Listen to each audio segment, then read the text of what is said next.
Ըստ խնդրի ընտանիքում կա 5 որդի, որդիներից յուրաքանչյուրն ունի 1 քույր, պահանջվում է գտնել, թե քանի երեխա կա ընտանիքում։ Շատ լավ, իրականում մի քիչ կատակ խնդիր է ենթադրում եմ սա, որովհետև տեսեք, դե ընտանիքում կա 5 որդի, եկեք որդիներին համարակալ ենք, առաջին որդին է, երկրորդ որդին, երրորդ որդին,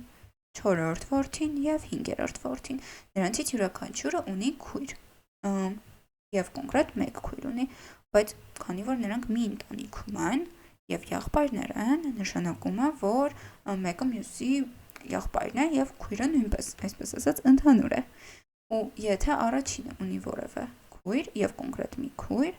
նշանակում է այս քույրը նաև մնացածի համար է քույր։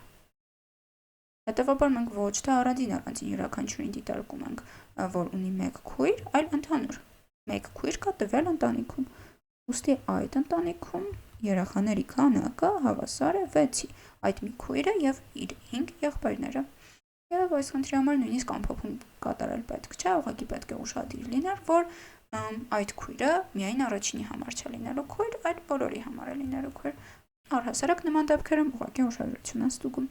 Այսքանով լուծումը կարող ենք ավարտել։